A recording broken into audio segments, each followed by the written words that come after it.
For the first time ever, a former president has been found by a jury to be a sexual predator. It's Donald Trump, found to have sexually abused advice columnist E. Jean Carroll in a New York City department store changing room 27 years ago. And we've got all the details for you. This is the first time, again, that a former president of the United States has been legally branded a sexual predator.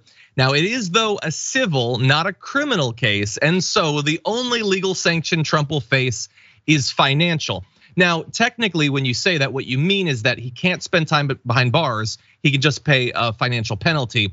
But it's also true in a larger political sense, in that it appears at this point that the only consequences he will really suffer from are financial and not, I don't know, to his reputation, which is in the gutter anyway, and that's why they like him, to his chances of becoming a nominee. But we'll get to all of that.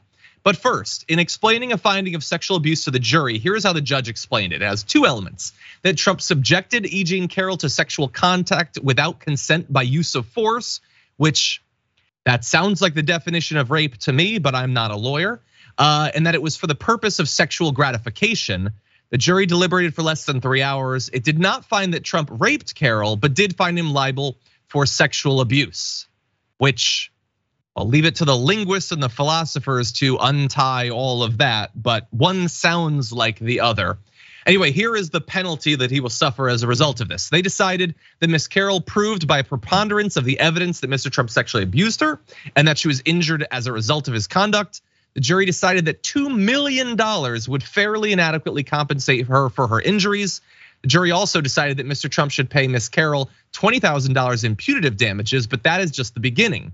They also found that Mr. Trump defamed Ms. Carroll and that she was injured as a result of his October 2022 True Social post about her. She'll be paid $1 million for damages unrelated to a reputation repair program, $1.7 million for a reputation repair program only.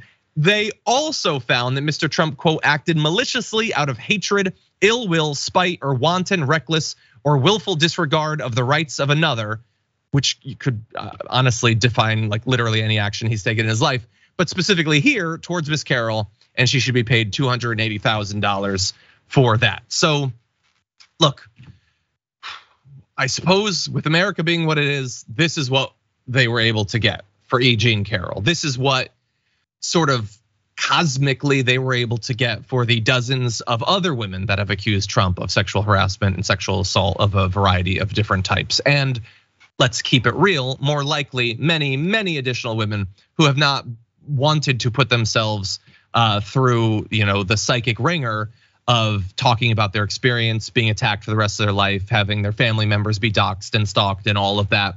And so this is at least a recognition that has never been found against any other president or former president of what he did and why he did it. And so JR, with all that said, what do you think?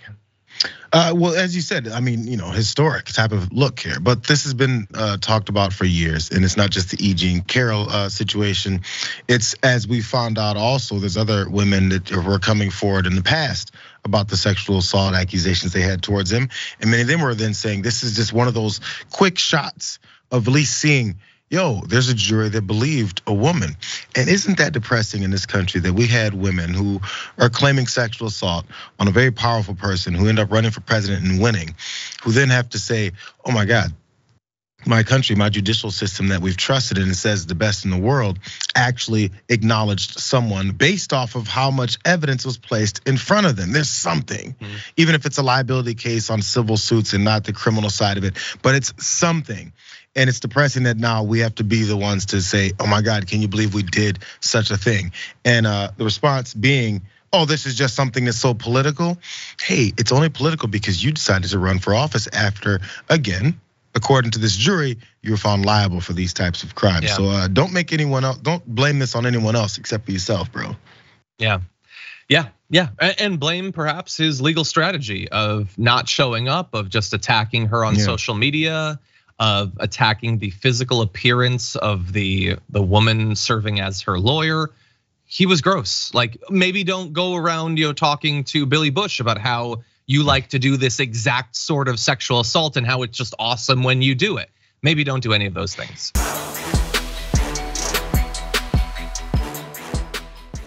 Check out the Damage Report podcast each day, wherever you get your podcasts, whether Pocket Casts or Stitcher or iTunes.